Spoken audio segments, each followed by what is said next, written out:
ನಮಸ್ಕಾರ friends. Reserve bank of India ಒಂದು ಹೊಸ ವೇಕೆನ್ಸಿ ಹೊರಡಿಸಿದೆ. ನೋಡಿ ಫ್ರೆಂಡ್ಸ್, ಪೋಸ್ಟ್ ನೇಮ್ ಬಂದುಬಿಟ್ಟು ಅಸಿಸ್ಟೆಂಟ್ ಅಂತ.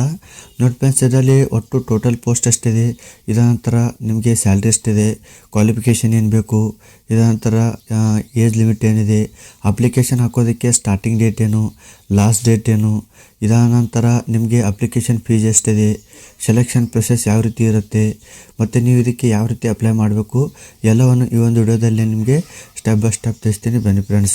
ನೋಡಿ ಫ್ರೆಂಡ್ಸ್, ನಿಮಗೆ ಏನಾದರೂ ಈ ಒಂದು RBI ಹೊಡಿಸಿರೋ ನೋಟಿಫಿಕೇಷನ್ PDF ಲಿಂಕ್ ಬೇಕಂದರೆ ನಾನು ಇದೇ ವಿಡಿಯೋದ ಡಿಸ್ಕ್ರಿಪ್ಷನಲ್ಲಿ PDF ಲಿಂಕ್ ಕೊಟ್ಟಿದ್ದೀನಿ. ನೀವು ಅದ್ರ ಮೇಲೆ ಕ್ಲಿಕ್ ಮಾಡಿದ್ರೆ ಸಾಕು, ಈ ಒಂದು PDF ನೀವು ಡೈರೆಕ್ಟಾಗಿ ಡೌನ್ಲೋಡ್ ಮಾಡ್ಕೋಬೋದು. ಸೊ ಫ್ರೆಂಡ್ಸ್, ಮೊದಲೇದಾಗಿ ನಾವು ನೋಟಿಫಿಕೇಷನ್ ಬಗ್ಗೆ ತಿಳ್ಕೊಳ್ಳೋಣ ಕ್ವಿಕ್ಕಾಗಿ. ಅದ ನಂತರ ಯಾವ ರೀತಿ ಅಪ್ಲೈ ಮಾಡಬೇಕು ಅದನ್ನು ನಾವು ಆಮೇಲೆ ತಿಳ್ಕೊಳ್ಳೋಣ. ಬನ್ನಿ. ನೋಡಿ ಫ್ರೆಂಡ್ಸ್, ಇಲ್ಲಿ ಆರ್ಗನೈಸೇಷನ್ ನೇಮ್ ಬಂದುಬಿಟ್ಟು ರಿಸರ್ವ್ ಬ್ಯಾಂಕ್ ಆಫ್ ಇಂಡಿಯಾ ಅಂದರೆ RBI. ಪೋಸ್ಟ್ ನೇಮ್ ನೋಡಿ ಫ್ರೆಂಡ್ಸ್ ಅಸಿಸ್ಟೆಂಟ್ ಅಂತ ಇದೆ. ನಂಬರ್ ಆಫ್ ವೇಕೆನ್ಸಿ ನೋಡಿ ಫ್ರೆಂಡ್ಸ್ ಇಲ್ಲಿ 650 ಪೋಸ್ಟ್ ಇದೆ. ಸ್ಯಾಲ್ರಿ ನೋಡಿ ಫ್ರೆಂಡ್ಸ್ ನಿಮಗೆ 58,514 ರೂಪಾಯಿ ನಿಮ್ಮ ಒಂದು ಸ್ಯಾಲ್ರಿ ಸ್ಟಾರ್ಟ್ ಆಗುತ್ತೆ. ಜಾಬ್ ಲೊಕೇಶನ್ ನೋಡಿ ಫ್ರೆಂಡ್ಸ್ ಆಲ್ ಇಂಡಿಯಾ ಇರುತ್ತೆ. ಇದರ ಅಪ್ಲೈ ಲಾಸ್ಟ್ ಡೇಟ್ ನೋಡಿ ಫ್ರೆಂಡ್ಸ್ 8/3/2026. ಇದರ ಅಪ್ಲೈ ಮೋಡ್ ಆನ್ಲೈನ್ ಇರುತ್ತೆ. ಅಫಿಷಿಯಲ್ ವೆಬ್ಸೈಟ್ @rbi.org.in ಅಂತ ಇದೆ. ಇದಂತ ನೋಡಿ ಫ್ರೆಂಡ್ಸ್, ಇಲ್ಲಿ start date for apply online ಅಂದರೆ ನಿಮಗೆ ಅಪ್ಲಿಕೇಶನ್ ಹಾಕೋದಕ್ಕೆ 16/2/2026 ಸ್ಟಾರ್ಟ್ ಆಗಿದೆ. Last date for apply online 8/3/2026 ನಿಮಗೆ ಲಾಸ್ಟ್ ಡೇಟ್ ಇರುತ್ತೆ. RBI assistant prelim exam test ನೋಡಿ ಫ್ರೆಂಡ್ಸ್ ನಿಮಗೆ 4/11/2026 ನಿಮ್ಮ ಪ್ರಿಲಿಮ್ಸ್ ಟೆಸ್ಟ್ ಇರುತ್ತೆ. ಮತ್ತು ಇದರ ನಂತರ RBI ಅಸಿಸ್ಟೆಂಟ್ ಮೇನ್ ಟೆಸ್ಟ್ ಅಂದರೆ ಮೇನ್ಸ್ ಎಕ್ಸಾಮ್ ನಿಮಗೆ 7/6/2026 ನಿಮ್ಮ ಒಂದು ಮೇನ್ಸ್ ಎಕ್ಸಾಮ್ ಇರುತ್ತೆ. ಇದಂತ ನೋಡಿ ಫ್ರೆಂಡ್ಸ್ ಜನರಲ್ OBC EWS ದವರಿಗೆ 450 ರೂಪಾಯಿ ಫೀಸ್ ಇದೆ. ಇದಂತ ನೋಡಿ ಫ್ರೆಂಡ್ಸ್ ಇಲ್ಲಿ ನಿಮಗೆ SC/ST PWD ಎಕ್ಸ್ ಸರ್ವಿಸ್ ಮ್ಯಾನ್ನವರಿಗೆ 50 ರೂಪೀಸ್ ಇದೆ. ಸ್ಟಾಫ್ ಏನಾದರೂ ನೀವು ಆಗಿದ್ದರೆ ಇಲ್ಲಿ ನೋಡಿ ಫ್ರೆಂಡ್ಸ್ ನಿಮಗೆ ಯಾವುದೇ ರೀತಿಯ ಫೀಸ್ ಇಲ್ಲ. ಪೇಮೆಂಟ್ ಮಾಡಿ ನೋಡಿ ಫ್ರೆಂಡ್ಸ್ ನಿಮಗೆ ಆನ್ಲೈನ್ ಥ್ರೂ ನೀವು ಪೇಮೆಂಟ್ ಮಾಡಬೇಕು. ಇದಂತ ನೋಡಿ ಫ್ರೆಂಡ್ಸ್ ಇಲ್ಲಿ ನಿಮಗೆ ಮಿನಿಮಮ್ ಏಜ್ 20 ವರ್ಷ ಇರುತ್ತೆ. ಮ್ಯಾಕ್ಸಿಮಮ್ ಏಜ್ ನಿಮಗೆ 28 ವರ್ಷ ಇರುತ್ತೆ. ನಿಮಗೆ ಏನಾದರೂ ಇದಕ್ಕಿಂತ ಜಾಸ್ತಿ ಏಜ್ ರಿಲ್ಯಾಕ್ಸೇಷನ್ ಏನಾದರೂ ಬೇಕಂದರೆ ನಾನು ಇದೇ ವಿಡಿಯೋದ ಡಿಸ್ಕ್ರಿಪ್ಷನಲ್ಲಿ PDF ಲಿಂಕ್ ಕೊಟ್ಟಿದ್ದೀನಿ. ನೀವು ಅದನ್ನು ಡೌನ್ಲೋಡ್ ಮಾಡಿಕೊಂಡು ನೀವು ಅದರಲ್ಲಿ ಏಜ್ ರಿಲ್ಯಾಕ್ಸೇಷನ್ ಬಗ್ಗೆ ಡೀಟೇಲ್ ಆಗಿ ನೋಡ್ಕೋಬೋದು. ಇದಂತ ನೋಡಿ ಫ್ರೆಂಡ್ಸ್ ಇಲ್ಲಿ ವೇಕೆನ್ಸಿಗಳ ಬಗ್ಗೆ ಕೊಟ್ಟಿದ್ದಾರೆ. ಇಲ್ಲಿ ನೋಡ್ಬೋದು. ನಮ್ಮ ಬೆಂಗಳೂರಲ್ಲಿ ನೋಡಿ ಫ್ರೆಂಡ್ಸ್ ಟೋಟಲಿ ಒಟ್ಟು 24 ಪೋಸ್ಟ್ ಇದೆ. SC ದವರಿಗೆ 3 ಇದೆ, OBC ದವರಿಗೆ 9, EWS ದವರಿಗೆ 2, ಜನರಲ್ದವರಿಗೆ 10, ಟೋಟಲ್ ಒಟ್ಟು 24 ವೇಕೆನ್ಸಿಗಳಿದೆ. ಇಲ್ಲಿ ಉಳಿದಂತೆ ಇಲ್ಲಿ ಅಹಮದಾಬಾದ್ನಲ್ಲಿ, ಭೋಪಾಲ್, ಭುವನೇಶ್ವರ್ ಎಲ್ಲವೂ ಕೂಡ ನೀವು ಇಲ್ಲಿ ನೋಡ್ಕೋಬೋದು. ನಾನು ಕೇವಲ ಬೆಂಗಳೂರಲ್ಲಿ, ಯಾಕೆಂದರೆ ನಮ್ಮ ಕರ್ನಾಟಕದವರು ಬೆಂಗಳೂರಲ್ಲಿ ಅಪ್ಲೈ ಮಾಡೋದಕ್ಕೆ ನೀವು ಇಷ್ಟಪಡ್ತೀರ ಅಂತ ಗೊತ್ತು. ಸೊ ಹೀಗಾಗಿ ನಾನು ಡೈರೆಕ್ಟಾಗಿ ಬೆಂಗಳೂರಲ್ಲಿ ಮಾತ್ರ ಹೇಳ್ತಾ ಇದ್ದೀನಿ. ನೀವು ಏನಾದರೂ ಬೇರೆ ಸಿಟಿಯಲ್ಲಿ ಅಪ್ಲೈ ಮಾಡೋದಿದ್ದರೆ ವಿಡಿಯೋನ ಸ್ಟಾಪ್ ಮಾಡ್ಕೊಂಡು ನೀವು ನೋಡ್ಕೋಬೋದು. ಇಲ್ಲಿ ನೋಡಿ ಫ್ರೆಂಡ್ಸ್ ಇಲ್ಲಿ ಚೆನ್ನೈ, ಹೈದರಾಬಾದ್, ಜೈಪುರ್ ಎಲ್ಲವೂ ಕೂಡ ಎಲ್ಲ ಕಡೆ ಈ ರೀತಿ ವೇಕೆನ್ಸಿಗಳನ್ನ ಡಿವೈಡ್ ಮಾಡಿದ್ದಾರೆ. ನೀವು ವಿಡಿಯೋನ ಸ್ಟಾಪ್ ಮಾಡ್ಕೊಂಡು ನೋಡ್ಕೋಬೋದು ಅಥವಾ ಡಿಸ್ಕ್ರಿಪ್ಷನಲ್ಲಿ ಕೊಟ್ಟಿರೋ ನೋಟಿಫಿಕೇಷನ್ನ ಡೌನ್ಲೋಡ್ ಮಾಡಿಕೊಂಡು ನೋಡ್ಕೋಬೋದು. ಸೊ ಫ್ರೆಂಡ್ಸ್ ಇಲ್ಲಿ ನೀವು ಟೋಟಲ್ ನೋಡ್ಬೋದು ಒಟ್ಟು 650 ವೇಕೆನ್ಸಿಗಳಿದೆ.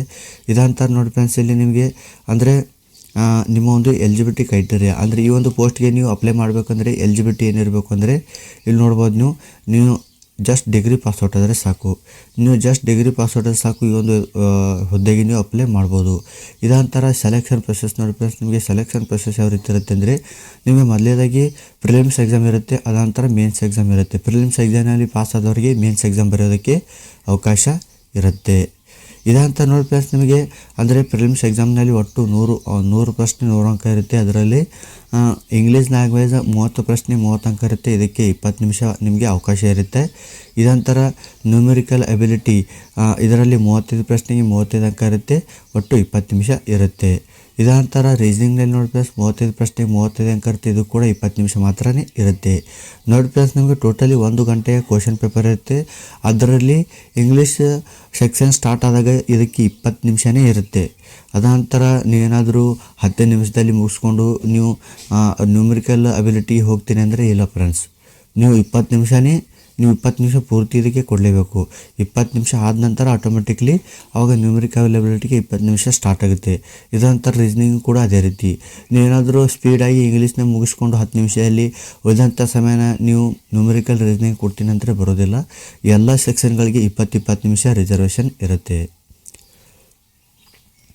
ಪ್ರಿಲಿಮ್ಸ್ ಪಾಸ್ ಆದ ನಂತರ ನೋಡಿ ಫ್ರೆಂಡ್ಸ್ ನಿಮಗೆ ಮೇನ್ಸ್ ಎಕ್ಸಾಮ್ ಇರುತ್ತೆ. ಮೇನ್ಸ್ ಎಕ್ಸಾಮ್ನಲ್ಲಿ ನೀವು ನೋಡ್ಬೋದು ಒಟ್ಟು 200 ಅಂಕಗಳಿರುತ್ತೆ. 200 ಪ್ರಶ್ನೆ 200 ಅಂಕ.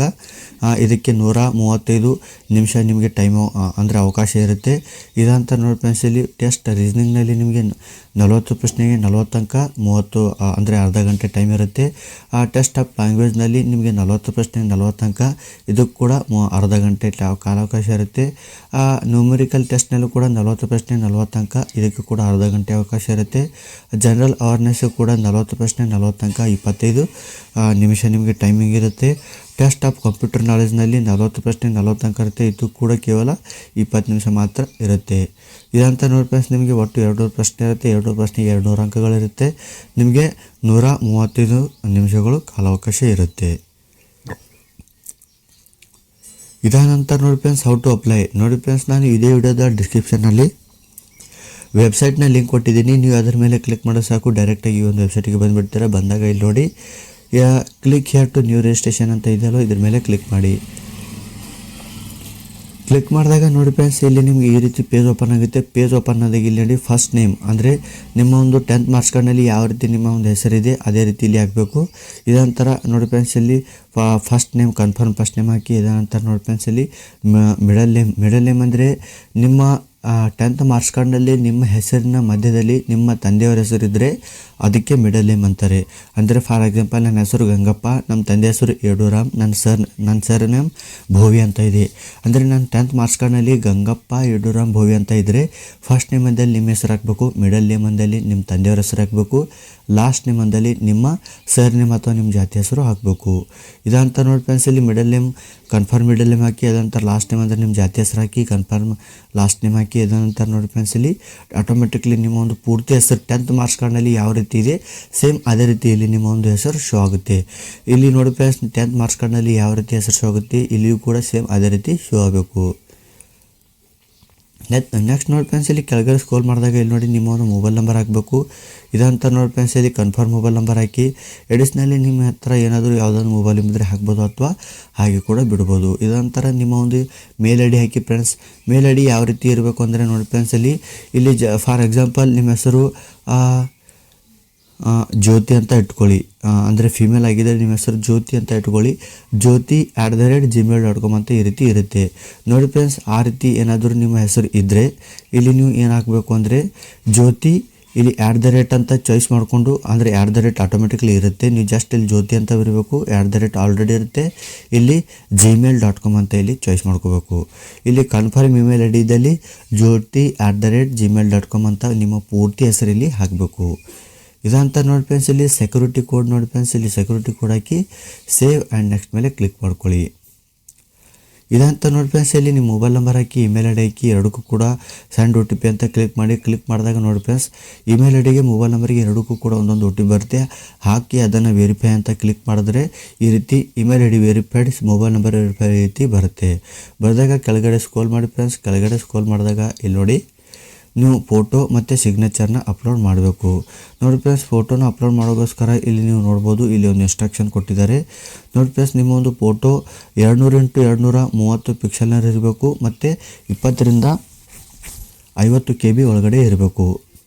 ಇದಂತ ನೋಡಿ ಫ್ರೆಂಡ್ಸ್ ಇಲ್ಲಿ ನಿಮ್ಮ ಒಂದು ಫೋಟೋನ ಸ್ಕ್ಯಾನ್ ಮಾಡಬೇಕು, ಅಂದರೆ ನಿಮ್ಮ ಒಂದು ಫೋಟೋ ಲೈವ್ ಫೋಟೋನ ಅಪ್ಲೋಡ್ ಮಾಡಬೇಕು. ಅದಕ್ಕೋಸ್ಕರ ಇದನ್ನು ಸ್ಕ್ಯಾನ್ ಮಾಡೋದಂತ ನೋಡಿ ಫ್ರೆಂಡ್ಸ್ ನಿಮ್ಮ ಒಂದು ಫೋಟೋನ ಇಲ್ಲಿ ಲೈವ್ ಆಗಿ ತೊಗೋಬೇಕು. ಕ್ಲಿಯರ್ ಕಟ್ಟಾಗಿ ತೊಗೊಳ್ಳಿ ಫ್ರೆಂಡ್ಸ್, ಮಂಜಾಗಿ ತೊಗೋಬೇಡಿ. ತೊಗೋಗೋಸ್ಕರ ಇದ್ರ ಮೇಲೆ ಕ್ಲಿಕ್ ಮಾಡಿ. ಕ್ಲಿಕ್ ಮಾಡಿದ ನಂತರ ನೋಡಿ ಫ್ರೆಂಡ್ಸ್ ಇಲ್ಲಿ ಇನ್ನೊಂದು ಫ್ರೆಂಡ್ಸ್ ನೀವು ನಿಮ್ಮ ಫೋಟೋ ಮತ್ತು ಸಿಗ್ನೇಚರ್ನ ರೀಸೈಜ್ ಮಾಡೋಗೋಸ್ಕರ ಪ್ಲೇಸ್ಟೋರ್ನಲ್ಲಿ ಹೋಗಿ ಫೋಟೋ ಆ್ಯಂಡ್ ಪಿಕ್ಚರ್ ರೀಸೈಜ್ ಅಂತ ಸರ್ಚ್ ಮಾಡಿದ್ರೆ ಈ ಒಂದು ಆ್ಯಪ್ ಬರುತ್ತೆ. ಬಂದಾಗ ನೋಡಿ ಫ್ರೆಂಡ್ಸ್ ನೀವು ಈಸಿಯಾಗಿ ಈ ಒಂದು ಆ್ಯಪ್ನಲ್ಲಿ ಇನ್ಸ್ಟಾಲ್ ಮಾಡಿಕೊಂಡು ನಿಮ್ಮ ಫೋಟೋ ಮತ್ತು ಸಿಗ್ನೇಚರ್ನ ರೀಸೈಜ್ ಮಾಡ್ಕೋಬೋದು.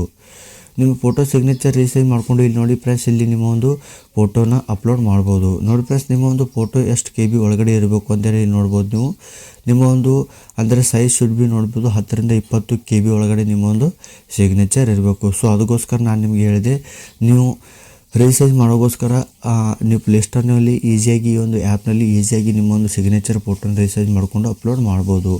ಅಪ್ಲೋಡ್ ಮಾಡಿದ ನಂತರ ನೋಡಿ ಫ್ರೆಂಡ್ಸ್ ಇಲ್ಲಿ ನೆಕ್ಸ್ಟ್ ಮೇಲೆ ಕ್ಲಿಕ್ ಮಾಡಿ. ನೆಕ್ಸ್ಟ್ ಮೇಲೆ ಕ್ಲಿಕ್ ಮಾಡಿದ ನಂತರ ಇಲ್ಲಿ ನೋಡಿ ಫ್ರೆಂಡ್ಸ್ ಈ ರೀತಿ ನಿಮಗೆ ಪೇಜ್ ಓಪನ್ ಆಗುತ್ತೆ. ಪೇಜ್ ಓಪನ್ ಆದಾಗ ನೋಡಿ ಫ್ರೆಂಡ್ಸ್ ನಿಮ್ಮ ಕಾಸ್ಟ್ನ ಸೆಲೆಕ್ಟ್ ಮಾಡ್ಕೊಳ್ಳಿ, SC ST ಏನಾಗಿದ್ದೀರಾ ಇದಂತ ನೋಡಿ ಫ್ರೆಂಡ್ಸ್. ಇಲ್ಲಿ ನೀವು ಮುಂದೆ ನೀವು are you person with disability ಅಂತ ಕೇಳ್ತಾ ಇದೆ, ಇಲ್ಲಿ ನೋ ಅಂತ ಚಾಯ್ಸ್ ಮಾಡ್ಕೊಳ್ಳಿ.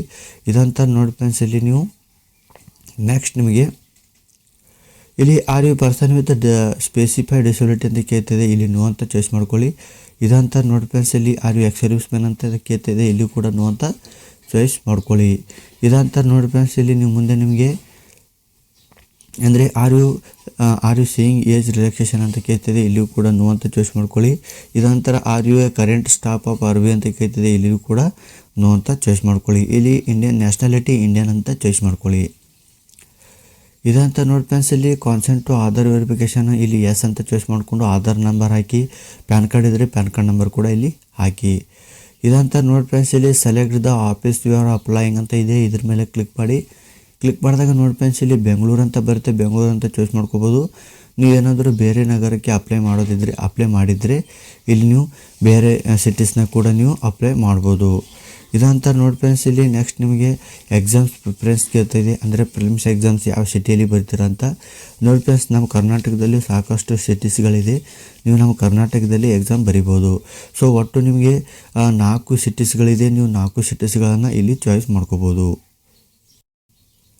ಇದಂತ ನೋಡಿ ಫ್ರೆಂಡ್ಸ್. ಇಲ್ಲಿ ಮೇನ್ ಎಕ್ಸಾಮ್ಸ್ ಕೂಡ ನೀವು ಈಗಲೇ ನಿಮ್ಮ ಒಂದು ಪ್ರಿಫರೆನ್ಸ್ ಎಕ್ಸಾಮ್ ಸಿಟಿನ ಚಾಯ್ಸ್ ಮಾಡ್ಕೋಬೇಕು. ಒಟ್ಟು 4 ಎಕ್ಸಾಮ್ ಸಿಟೀಸ್ಗಳನ್ನು ನೀವು ಇಲ್ಲಿ ಚಾಯ್ಸ್ ಮಾಡ್ಕೋಬೇಕು. ಚಾಯ್ಸ್ ಮಾಡ್ಕೊಂಡ ನಂತರ ನೋಡಿ ಫ್ರೆಂಡ್ಸ್. ಇಲ್ಲಿ ಆರ್ ಯು ಎ ಪ್ರೊಫೆನ್ಸಸ್ಸಿಂದ ಅಂದರೆ ಪ್ರೊಫೆಸೆಂಟ್ ಇನ್ ಲ್ಯಾಂಗ್ವೇಜ್ ಅಂತ ಕೇಳ್ತದೆ, ಎಸ್ ಅಂತ ಚಾಯ್ಸ್ ಮಾಡ್ಕೊಳ್ಳಿ. ಲ್ಯಾಂಗ್ವೇಜ್ ಫಾರ್ LPT ಅಂತ ಕೇಳುತ್ತೆ, ಇಲ್ಲಿ ನಿಮ್ಮ ಒಂದು ಲ್ಯಾಂಗ್ವೇಜ್ ಸೆಲೆಕ್ಟ್ ಮಾಡ್ಕೋಬೇಕು. ಇದಂತ ನೋಡಿ ಫ್ರೆಂಡ್ಸ್. ಇಲ್ಲಿ ನೀವು ಹಿಂದೂನ ಮುಸ್ಲಿಮ ಅಂದರೆ ನೀವು ಯಾವ ಅಂದರೆ ರಿಲಿಜಿಯನ್ ನಿಮ್ಮ ಧರ್ಮ ಯಾವುದು ಅದನ್ನು ನೀವು ಇಲ್ಲಿ ಚಾಯ್ಸ್ ಮಾಡ್ಕೋಬೇಕು. ಇದಂತ ನೋಡಿ ಫ್ರೆಂಡ್ಸ್. ಇಲ್ಲಿ ನಿಮ್ಮ date of birth, date month year ಹಾಕೊಳ್ಳಿ. ಆಧಾರ್ ಕಾರ್ಡ್ನಲ್ಲಿ ಅಥವಾ 10th ಮಾರ್ಕ್ಸ್ ಕಾರ್ಡ್ನಲ್ಲಿ ಯಾವ ರೀತಿ ಇದೆ ಅದೇ ರೀತಿ ಇಲ್ಲಿ ಹಾಕೋಬೇಕು. ಇದಂತ ನೋಡಿ ಫ್ರೆಂಡ್ಸ್. ಇಲ್ಲಿ ನೆಕ್ಸ್ಟ್ ನೀವು ಮೇಲ ಫಿಮೇಲ ಅದನ್ನು ಇಲ್ಲಿ ಚಾಯ್ಸ್ ಮಾಡ್ಕೊಳ್ಳಿ. ಆ ಟ್ವಿನ್ ಬ್ರದರ್ ಆಗಿದ್ದರೆ ಎಸ್ ಅಂತ ಹಾಕೊಳ್ಳಿ, ಇಲ್ಲಾಂದರೆ ನೋ ಅಂತ ಚಾಯ್ಸ್ ಮಾಡ್ಕೊಳ್ಳಿ. ಇದಂತ ನೋಡಿ ಫ್ರೆಂಡ್ಸ್. ಇಲ್ಲಿ ಜೆಂಡರ್ ನೀವು ಮೇಲ ಫಿಮೇಲ ಅದನ್ನು ಇಲ್ಲಿ ನೀವು ಅಂದರೆ ಟ್ವಿನ್ ಜೆಂಡರ್ ಅದನ್ನು ಚಾಯ್ಸ್ ಮಾಡ್ಕೋಬೇಕು. ಇದಂತರ ಮ್ಯಾರಿಟಲ್ ಸ್ಟೇಟಸ್ ನಿಮ್ಮ ಮದುವೆ ಆಗಿದ್ದರೆ ಮ್ಯಾರಿಡ್ ಅಂತ ಹಾಕ್ಕೊಳ್ಳಿ, ಮದುವೆ ಆಗಿಲ್ಲ ಅಂದರೆ ಅನ್ಮ್ಯಾರಿಡ್ ಅಂತ ಹಾಕೋಬೋದು. ಇದಂತ ನೋಡಿ ಫ್ರೆಂಡ್ಸ್. ನಿಮ್ಮ ಫಾದರ್ ನೇಮ್ ಅಂದರೆ ನಿಮ್ಮ ತಂದೆ ಹೆಸರು ಹಾಕಬೇಕು. ನೋಡಿ ಫ್ರೆಂಡ್ಸ್. ನಿಮ್ಮ ತಂದೆ ಹೆಸರು ನಿಮ್ಮ 10th ಮಾರ್ಕ್ಸ್ ಕಾರ್ಡ್ನಲ್ಲಿ ಯಾವ ರೀತಿ ಇದೆ ಅದೇ ರೀತಿ ಹಾಕಿ. ನಿಮ್ಮ ಮದರ್ ನೇಮ್ ಕೂಡ ಅದೇ ರೀತಿಯೇ ನಿಮ್ಮ 10th ಮಾರ್ಕ್ಸ್ ಕಾರ್ಡಲ್ಲಿ ಯಾವ ರೀತಿ ಅದೇ ರೀತಿ ಇಲ್ಲಿ ನೀವು ಹಾಕಬೇಕು. ನಿಮ್ಗೆ ಏನಾದರೂ ಮದುವೆ ಆಗಿದ್ದರೆ ಇಲ್ಲಿ ನಿಮ್ಮ ಹೆಂಡತಿ ಅಥವಾ ಗಂಡನ ಹೆಸರು ಕೂಡ ಹಾಕಬೇಕು. ನಂತರ ನೋಡಿ ಫ್ರೆಂಡ್ಸ್. ಇಲ್ಲಿ ನಿಮ್ಮ ಒಂದು ಅಡ್ರೆಸ್ ಹಾಕಬೇಕು. ಆಧಾರ್ ಕಾರ್ಡ್ನಲ್ಲಿ ಯಾವ ರೀತಿ ಅಡ್ರೆಸ್ ಇದೆ ಅದೇ ರೀತಿ ಹಾಕಿ. ನೋಡಿ ಫ್ರೆಂಡ್ಸ್. ಅಡ್ರೆಸ್ 1ನಲ್ಲಿ ನಿಮ್ಮ ತಂದೆ ಹೆಸರು ಅದು ಹಾಕಬೇಕು. ನಿಮ್ಮ ಅಡ್ರೆಸ್ ಆಧಾರ್ ಕಾರ್ಡ್ನಲ್ಲಿ ಯಾವ ರೀತಿ ಇದೆ ಅದೇ ರೀತಿ ಹಾಕಿ. ಅಡ್ರೆಸ್ 2ನಲ್ಲಿ ನಿಮ್ಮ ಫೇಮಸ್ ಅಂದರೆ ನಿಮ್ಮ ಮನೆ ಹತ್ತಿರ ಯಾವುದಾದ್ರೂ ಬಿಲ್ಡಿಂಗ್ ಇದ್ದರೆ ಅಥವಾ ನಿಮ್ಮ ಮನೆ ಹತ್ತಿರ ಯಾವುದಾದ್ರೂ ಬ್ಯಾಂಕ್ ಇದ್ದರೆ, ಪೋಸ್ಟ್ ಆಫೀಸ್ ಇದ್ದರೆ ಅಥವಾ ಬೀದಿ ನೇಮ ಇಲ್ಲಿ ನೀವು ಹಾಕ್ಬೋದು. ಅಡ್ರೆಸ್ 3ನಲ್ಲಿ ನಿಮ್ಮ ಊರಿನ ಹೆಸರು ಹಾಕಿ. ಇದಂತರ ಡಿಸ್ಟ್ರಿಕ್ಟ್ ಹಾಕ್ಕೊಳ್ಳಿ, ಸ್ಟೇಟ್ ಹಾಕ್ಕೊಳ್ಳಿ. ಅದಂತರ ನಿಮ್ಮ ಊರಿನ ಪಿನ್ ಕೋಡ್ ಹಾಕಿ. ನಿಮ್ಮ ಆಧಾರ್ ಕಾರ್ಡ್ ಹಿಂದುಗಡೆ ಇರುತ್ತೆ ನಿಮ್ಮದು. ನೋಡಿ ಫ್ರೆಂಡ್ಸ್. ಇಲ್ಲಿ ನಿಮ್ಮ ಅಡ್ರೆಸ್ ಒಂದೇ ಆಗಿದ್ದರೆ ನೀವು ಚೇಂಜ್ ಮಾಡಿಲ್ಲ ಅಂದರೆ ಇಲ್ಲಿ ಸೇಮ್ ಆ್ಯಸ್ ಪರ್ ಅಡ್ರೆಸ್ ಮೇಲೆ ಕ್ಲಿಕ್ ಮಾಡಿ ಸಾಕು, ಆಟೋಮೆಟಿಕ್ಲಿ ಒಂದು ಅಡ್ರೆಸ್ ಏನಿದೆ ಫಿಲ್ ಆಗಿ ಹೋಗುತ್ತೆ. ಇದಂತ ನೋಡಿ friends. Choosing the address for GST ಅಂತ ಬರುತ್ತೆ, ಇಲ್ಲಿ ಪರ್ಮನೆಂಟ್ ಅಡ್ರೆಸ್ ಅಂತ ಚಾಯ್ಸ್ ಮಾಡ್ಕೊಳ್ಳಿ. ಇದಂತ ನೋಡಿ ಫ್ರೆಂಡ್ಸ್. ಬ್ಯಾಂಕ್ ಡೀಟೇಲ್ಸ್ನ ಹಾಕಬೇಕು. ಅಕೌಂಟ್ ಹೋಲ್ಡರ್ ನೇಮ್ ಅಂದರೆ ನಿಮ್ಮ ಹೆಸರು ಹಾಕಬೇಕು. ಅದಂತರ ಬ್ಯಾಂಕ್ ಅಕೌಂಟ್ ನಂಬರ್ ಹಾಕಿ. ನೋಡಿ ಫ್ರೆಂಡ್ಸ್. ನಿಮ್ಮ ಪಾಸ್ಬುಕ್ನಲ್ಲಿ ಯಾವ ರೀತಿ ಹೆಸರಿದೆ ಅದೇ ರೀತಿ ಹಾಕಿ. ಅದನಂತರ ಬ್ಯಾಂಕ್ ಅಕೌಂಟ್ ನಂಬರ್ ಹಾಕಿ, ಕನ್ಫರ್ಮ್ ಅಕೌಂಟ್ ನಂಬರ್ ಹಾಕಿ. ಇದನಂತರ ಬ್ಯಾಂಕ್ ಆ್ಯಂಡ್ ಬ್ರಾಂಚ್ ನೇಮ್ ಹಾಕಿ. ಇದನಂತರ ನೋಡಿ ಫ್ರೆಂಡ್ಸ್. ಇಲ್ಲಿ type of account saving current ಅದನ್ನು ಹಾಕಿ. ಇದನಂತರ IFSC ಕೋಡ್ ನಿಮ್ಮ ಪಾಸ್ಬುಕ್ ಮೇಲ್ಗಡೆನೇ ಇರುತ್ತೆ, ಅದನ್ನು IFSC ಕೋಡ್ನ ಇಲ್ಲಿ ಹಾಕಿ. ಹಾಕಿದ ನಂತರ ನೋಡಿ ಫ್ರೆಂಡ್ಸ್. ಇಲ್ಲಿ ಅಪ್ಲಿಕೇಶನ್ ಫೀ 59 ರೂಪೀಸ್ ಇರುತ್ತೆ, ಅದನ್ನು ಇಲ್ಲಿ ವ್ಯಾಲಿಡೇಟ್ ಯುವರ್ ಡೀಟೇಲ್ಸ್ ಮೇಲೆ ಕ್ಲಿಕ್ ಮಾಡಿಕೊಂಡು ಇಲ್ಲಿ ಸೇವ್ ಆ್ಯಂಡ್ ನೆಕ್ಸ್ಟ್ ಮೇಲೆ ಕ್ಲಿಕ್ ಮಾಡ್ಕೊಳ್ಳಿ. ಇದಂತ ನೋಡಿ ಫ್ರೆಂಡ್ಸ್. ಇಲ್ಲಿ ನಿಮಗೆ ಒಂದು ಅಂದರೆ ಕ್ವಾಲಿಫಿಕೇಷನ್ ಎಕ್ಸಾಮ್ ಅಂದರೆ ನಿಮ್ಮ ಒಂದು ಕ್ವಾಲಿಫಿಕೇಷನ್ ಬಗ್ಗೆ ಕೇಳುತ್ತೆ. ನೋಡಿ ಫ್ರೆಂಡ್ಸ್. ಇಲ್ಲಿ ಮೊದಲನೇದಾಗಿ ನೀವು ನಿಮ್ಮ ಒಂದು ಗ್ರ್ಯಾಜುಯೇಟ್ ಅಂದರೆ ನಿಮ್ಮ ಒಂದು ಯಾವ ಕೋರ್ಸ್ ಮುಗಿಸಿದರೆ BA BCom ಬೇರೆ ಯಾವುದಾದ್ರು ಅಂದರೆ BA BCom MSc ಬೇರೆ ಇಂಜಿನಿಯರಿಂಗ್ ಯಾವ ಕೋರ್ಸ್ ಮುಗಿಸಿದ್ರು ನೀವು ಇಲ್ಲಿ ಒಂದೊಂದಾಗಿ ನೀವು ಇಲ್ಲಿ ಹೋಗ್ತಾ ಹೋಗಬೇಕು. ಮೊದಲನೇದಾಗಿ ನೀವು ಡಿಗ್ರಿದ್ದ ಹಾಕಬೇಕು. ಫಾರ್ ಎಕ್ಸಾಂಪಲ್ ನಾನು ಡಿಗ್ರಿ ಮುಗಿಸಿದ್ದೀನಿ, ಸೊ BA ಡಿಗ್ರಿ ಮುಗಿಸಿದ್ದೀನಿ, ಇಲ್ಲಿ BA ಅಂತ ಚಾಯ್ಸ್ ಮಾಡ್ಕೊಂಡಿದ್ದೀನಿ. ಡೇಟ್ ಆಫ್ ಪಾಸಿಂಗ್ ನೋಡಿ ಫ್ರೆಂಡ್ಸ್. ನಾನು 10/10/2024 ನಂದು ಒಂದು ಈ ಒಂದು ಡಿಗ್ರಿ ಮುಗಿಸಿದ್ದೀನಿ. ಸೊ ಇದೇ ರೀತಿ ನೀವು ಕೂಡ ಇಲ್ಲಿ ನಿಮ್ಗೆ ಯಾವ ವರ್ಷ ಪಾಸ್ ಆಗಿದ್ದೀರಾ ಅದನ್ನು ನೀವು ಇಲ್ಲಿ ಹಾಕಬೇಕು. ಇದಂತರ ಪರ್ಸೆಂಟೇಜ್ ಆಫ್ ಮಾರ್ಕ್ಸ್ ಎಷ್ಟು ಪರ್ಸೆಂಟೇಜ್ ಮಾಡಿದಾರ ಅದನ್ನು ನೀವು ಇಲ್ಲಿ ಹಾಕಬೇಕು. ಇದಂತ ನೋಡಿ ಫ್ರೆಂಡ್ಸ್ ಇಲ್ಲಿ name of the university name ಅಂದರೆ ನಿಮ್ಮ ಒಂದು ಯೂನಿವರ್ಸಿಟಿ ನೇಮ್ ಏನಿದೆ ಅದನ್ನು ನೀವು ಇಲ್ಲಿ ಹಾಕಬೇಕು. ಇದಂತ ನೀವು ಏನಾದರೂ ಪೋಸ್ಟ್ ಗ್ರ್ಯಾಜುಯೇಷನ್ ಮುಗಿಸಿದ್ರೆ ಅಲ್ಲಿ ಕೂಡ ನೀವು ಯಾವ ಕೋರ್ಸ್ ಮಾಡಿದ್ರೆ ಅದನ್ನು ಹಾಕಿ, ಡೇಟ್ ಆಫ್ ಪಾಸಿಂಗ್ ಹಾಕಿ, ಪರ್ಸೆಂಟೇಜ್ ಮಾರ್ಕ್ಸ್ ಹಾಕಿ ಅದಂತ ಯೂನಿವರ್ಸಿಟಿ ನೇಮ್ ಹಾಕಬೇಕು. ಇದಂತ ನೋಡಿ ಫ್ರೆಂಡ್ಸ್ ಇಲ್ಲಿ do you have knowledge of processing P C ಅಂತ ಕೇಳ್ತಿದೆ. ಎಸ್ ಅಂತ ಚಾಯ್ಸ್ ಮಾಡಿಕೊಂಡು ಡೀಟೇಲ್ಸ್ ಆಫ್ ಕಂಪ್ಯೂಟರ್ ನಾಲೆಜ್ ಅಂದರೆ ನಿಮ್ಮ ಕಂಪ್ಯೂಟರ್ನಲ್ಲಿ ಏನು ಕೋರ್ಸ್ ಕಲ್ತಿದ್ರೆ ಅದನ್ನು ನೀವು ಇಲ್ಲಿ ಹಾಕಬೇಕು. ಇದಂತರ ವರ್ಕ್ ಎಕ್ಸ್ಪೀರಿಯೆನ್ಸ್ ಏನಾದರೂ ಇದ್ದರೆ ಎಸ್ ಅಂತ ಹಾಕಿ, ಇಲ್ಲಾಂದರೆ ಡೈರೆಕ್ಟಾಗಿ ನೀವು ಇಲ್ಲಿ ನೋ ಅಂತ ಚಾಯ್ಸ್ ಮಾಡ್ಕೋಬೋದು. ಇದಂತ ನೋಡಿ ಫ್ರೆಂಡ್ಸ್ ಇಲ್ಲಿ ಲ್ಯಾಂಗ್ವೇಜ್ ಬೇಕಾಗುತ್ತೆ. ಇಲ್ಲಿ ಮೊದಲದಾಗಿ ನೀವು ಕನ್ನಡ ಅಂತ ಚಾಯ್ಸ್ ಮಾಡ್ಕೋಬೇಕು. ಕನ್ನಡ, ರೀಡ್, ರೈಟ್, ಇಲ್ಲಿ ಸ್ಪೀಕ್ ಅಂತ ಬರುತ್ತೆ, ಅಲ್ಲಿ ನೀವು 3 ಕೂಡ ಆನ್ ಮಾಡ್ಕೋಬೇಕು. ಇದಂತ ಎಡಿಷ್ನಲ್ಲಿ ನಿಮ್ಗೆ ಏನಾದರೂ ಹಿಂದಿ ಕೂಡ ಬಂದರೆ ಅದನ್ನು ಕೂಡ ನಿಮಗೆ ಹಿಂದಿ, ರೀಡ್, ರೈಟ್, ಸ್ಪೀಕ್ 3ರಲ್ಲಿ ಯಾವ ಬರುತ್ತೆ ಅದನ್ನು ನೀವು ಇಲ್ಲಿ ಚಾಯ್ಸ್ ಮಾಡ್ಕೋಬೇಕು. ಇದಂತರ ಇಂಗ್ಲೀಷ್ ಏನಾದರೂ ಬಂದರೆ ಇಂಗ್ಲೀಷ್ ಕೂಡ, ರೀಡ್, ರೈಟ್, ಸ್ಪೀಕ್ 3 ಕೂಡ ನೀವು ಆನ್ ಮಾಡ್ಕೋಬೋದು. ಇದಂತರ ವ್ಯಾಲಿಡಿಟಿ ಡೀಟೇಲ್ಸ್ ಮೇಲೆ ಕ್ಲಿಕ್ ಮಾಡಿಕೊಂಡು ಇದಾದ ನಂತರ ನೋಡಿ ಫ್ರೆಂಡ್ಸ್ ಕೆಳಗಡೆ ಸ್ಕ್ರೋಲ್ ಮಾಡಿದಾಗ ಇಲ್ಲಿ ಐ ಅಗ್ರಿ ಅಂತ ಬರುತ್ತೆ. ಐ ಅಗ್ರಿ ಮೇಲೆ ಕ್ಲಿಕ್ ಮಾಡಿಕೊಂಡು ಕಂಪ್ಲೀಟ್ ರಿಜಿಸ್ಟ್ರೇಷನ್ ಮೇಲೆ ಕ್ಲಿಕ್ ಮಾಡ್ಕೊಳ್ಳಿ. ಇದಂತ ನೋಡಿ ಫ್ರೆಂಡ್ಸ್ ಇಲ್ಲಿ ನಿಮಗೆ ಒಂದು ಥಂಬ್ ಇಂಪ್ರೆಷನ್ ಮತ್ತು ಹ್ಯಾಂಡ್ ರೈಟಿಂಗ್ ಡಿಕ್ಲರೇಷನ್ ಬರುತ್ತೆ. ನೋಡಿ ಫ್ರೆಂಡ್ಸ್ ನಿಮ್ಮ ಒಂದು ಥಂಬ್ ಇಂಪ್ರೆಷನ್ ಏನಿದೆ ಅದು 20ರಿಂದ 50 KB ಒಳಗಡೆ ಇರಬೇಕು. ಇದಂತ ನೋಡಿ ಫ್ರೆಂಡ್ಸ್ ನಿಮ್ಮ ಒಂದು ಹ್ಯಾಂಡ್ ರೈಟಿಂಗ್ ಡಿಕ್ಲರೇಷನ್ ಯಾವ ರೀತಿ ಬರಬೇಕು ಅಂದರೆ ಇಲ್ಲಿ ನೋಡ್ಬೋದು, ಇಷ್ಟು ನೀವು ಬರೀಬೇಕು. ನೋಡಿ ಫ್ರೆಂಡ್ಸ್ ಇಲ್ಲಿ ಐ ಅಂತ ಬರೆದು ಇಲ್ಲಿ ಡ್ಯಾಶ್ ಅಂತ ಇದೆಯಲ್ವ, ನೇಮ್ ಆಫ್ ದ ಕ್ಯಾಂಡಿಡೇಟ್ ಅಂದರೆ ನಿಮ್ಮ ಹೆಸರು ಹಾಕಬೇಕು. ಫಾರ್ ಎಕ್ಸಾಂಪಲ್ ನನ್ನ ಹೆಸರು ಗಂಗಪ್ಪ ಭೋವಿ. ಇಲ್ಲಿ ನೋಡಿ ಯಾವ ರೀತಿ ಹಾಕಬೇಕು ಅಂದರೆ I Gangappa Bhovi here by declare that the all information submitted by me in the application correct, true and valid. I will present in the supporting documents as and when required. ಈ ರೀತಿ ನೀವು ಇಲ್ಲಿ ಈ ಒಂದು ಅಂದರೆ ವೈಟ್ ಪೇಪರ್ ಮೇಲೆ ಬರೆದು ಈ ಒಂದು ವೈಟ್ ಪೇಪರ್ ಮೇಲೆ ಬರೆದು ನೀವು ಇಲ್ಲಿ ಅಪ್ಲೋಡ್ ಮಾಡಬೇಕು. ನೋಡಿ ಫ್ರೆಂಡ್ಸ್ ಇಲ್ಲಿ ಅಪ್ಲೋಡ್ ಮಾಡಿದ ನಂತರ ನಿಮ್ಮೊಂದು ಥಂಬ್ ಇಂಪ್ರೆಷನ್ ಏನಾದರೂ ಅಂದರೆ ರೀಸೈಜ್ ಮಾಡೋಕ್ಕೆ ಬರ್ತಿಲ್ಲ ಅಂದರೆ ಪ್ಲೇಸ್ಟೋರ್ನಲ್ಲಿ ಹೋಗಿ ಫೋಟೋ ಆ್ಯಂಡ್ ಪಿಕ್ಚರ್ ರೀಸೈಜ್ ಅಂತ ಸರ್ಚ್ ಮಾಡಿ ಈ ಒಂದು ಆ್ಯಪ್ನ ಇನ್ಸ್ಟಾಲ್ ಮಾಡಿ ಇದರಲ್ಲಿ ನೀವು ಈಸಿಯಾಗಿ ನಿಮ್ಮ ಒಂದು ಥಂಬ್ ಇಂಪ್ರೆಷನ್ ರೀಸೈಜ್ ಮಾಡಿಕೊಂಡು ಇಲ್ಲಿ ಅಪ್ಲೋಡ್ ಮಾಡ್ಬೋದು. ಇದಂತ ನೋಡಿ ಫ್ರೆಂಡ್ಸ್ ಇಲ್ಲಿ ನೀವೇನಾದರೂ ಡಿಜಿಲಾಕರ್ಗೆ ಕನೆಕ್ಟ್ ಮಾಡಿದ್ರೆ ಎಸ್ ಅಂತ ಮಾಡಿ, ಡಿಜಿಲಾಕರ್ ಮೇಲೆ ಕನೆಕ್ಟ್ ಮಾಡೋ ಇಷ್ಟ ಇಲ್ಲಾಂದರೆ ಇಲ್ಲಿ ಡೈರೆಕ್ಟಾಗಿ ನೀವು ಇಲ್ಲಿ ನೋ ಅಂತ ಮಾಡಿಕೊಂಡು ಇಲ್ಲಿ ಕ್ಯಾಪ್ಚರ್ ಕೋಡ್ ಹಾಕಿ ಸೇವ್ ಆ್ಯಂಡ್ ನೆಕ್ಸ್ಟ್ ಮೇಲೆ ಕ್ಲಿಕ್ ಮಾಡ್ಕೋಬೋದು. ಇದಂತ ನೋಡಿ ಫ್ರೆಂಡ್ಸ್ ಇಲ್ಲಿ ನಿಮ್ಮ ಒಂದು ಅಂದರೆ ಸೆಕ್ಯೂರಿಟಿ ಕೋಡ್ ಹಾಕಿ, ಯಾಕೆಂದರೆ ನಿಮ್ಮ ಒಂದು ಅಪ್ಲಿಕೇಶನ್ ಫೀಸ್ನ ಕಟ್ಟೋಗೋಸ್ಕರ ಇಲ್ಲಿ ನೀವು ಈ ಒಂದು ಕ್ಯಾಪ್ಚರ್ ಕೋಡ್ ಮೇಲೆ ಕ್ಲಿಕ್ ಮಾಡಿದ ನಂತರ ನೋಡಿ ಫ್ರೆಂಡ್ಸ್ ಇಲ್ಲಿ ಕ್ಯಾಪ್ಚರ್ ಕೋಡ್ ಹಾಕಿ ಇಲ್ಲಿ ಸಬ್ಮಿಟ್ ಮೇಲೆ ಕ್ಲಿಕ್ ಮಾಡಿ. ಕ್ಲಿಕ್ ಮಾಡಿದಾಗ ನೋಡಿ ಫ್ರೆಂಡ್ಸ್ ಇಲ್ಲಿ ಡೆಬಿಟ್ ಕಾರ್ಡ್, ಕ್ರೆಡಿಟ್ ಕಾರ್ಡ್ ಅಥವಾ UPI ಯಾವ್ದು ಮುಖಾಂತರ ನೀವು ನಿಮ್ಮ ಒಂದು ಅಮೌಂಟನ್ನ ಪೇ ಮಾಡ್ಬೋದು. ಅಥವಾ ಈ ಒಂದು ಸ್ಕ್ಯಾನರ್ ನಿಮ್ಮ ಫೋನ್ಪೇಲಿ ಅಥವಾ ಗೂಗಲ್ ಪೇಯಲ್ಲಿ ಸ್ಕ್ಯಾನ್ ಮಾಡಿಕೊಂಡು ನಿಮ್ಮ ಒಂದು ಅಮೌಂಟನ್ನ ಪೇ ಮಾಡ್ಬೋದು. ಮಾಡೋ ನಂತರ ನೋಡಿ ಫ್ರೆಂಡ್ಸ್ ನಿಮಗೆ ಈ ರೀತಿ ಪೇಮೆಂಟ್ನ ಸಕ್ಸಸ್ ಅಂತ ಬರುತ್ತೆ. ಬಂದಾಗ ನೋಡಿ ಫ್ರೆಂಡ್ಸ್ ಇಲ್ಲಿ ಈ ಒಂದು ಲಿಂಕ್ ಮೇಲೆ ಕ್ಲಿಕ್ ಮಾಡಿದಾಗ ಡೈರೆಕ್ಟಾಗಿ ಈ ಒಂದು ವೆಬ್ಸೈಟ್ ಮೇಲೆ ಬಂದಾಗ ಇಲ್ಲಿ ಲಾಗಿನ್ ಮೇಲೆ ಕ್ಲಿಕ್ ಮಾಡಿ. ಕ್ಲಿಕ್ ಮಾಡಿದಾಗ ಇಲ್ಲಿ ರಿಜಿಸ್ಟ್ರೇಷನ್ ನಂಬರ್ ಮತ್ತು ಪಾಸ್ವರ್ಡ್ನ ಹಾಕಬೇಕು. ನಿಮ್ಮ ಮೇಲ್ ಐಡಿಗೆ ಮತ್ತು ಮೊಬೈಲ್ ನಂಬರ್ಗೆ ಬಂದಿರುತ್ತೆ. ಸೊ ಅದನ್ನು ಕಾಪಿ ಮಾಡಿಕೊಂಡು ಇಲ್ಲಿ ಹಾಕಿ ಇದಂತ ಕ್ಯಾಪ್ಚರ್ ಕೋಡ್ ಹಾಕಿ ಸಬ್ಮಿಟ್ ಮೇಲೆ ಕ್ಲಿಕ್ ಮಾಡಿ. ಸಬ್ಮಿಟ್ ಮೇಲೆ ಕ್ಲಿಕ್ ಮಾಡಿದಾಗ ನೋಡಿ ಫ್ರೆಂಡ್ಸ್ ನಿಮ್ಮ ಒಂದು ಅಪ್ಲಿಕೇಶನ್ ಏನಿದೆ ಈ ರೀತಿ ಶೋ ಆಗುತ್ತೆ. ಶೋ ಆದಾಗ ಇಲ್ಲಿ ನೀವು ಪೂರ್ತಿ ಡೀಟೇಲ್ನ ಚೆಕ್ ಮಾಡ್ಕೋಬೋದು. ಚೆಕ್ ಮಾಡ್ಕೊಂಡ ನಂತರ ನಿಮ್ಮೊಂದು ಅಪ್ಲಿಕೇಶನ್ನ ಪ್ರಿಂಟ್ಔಟ್ ತೊಗೋಬೋದು.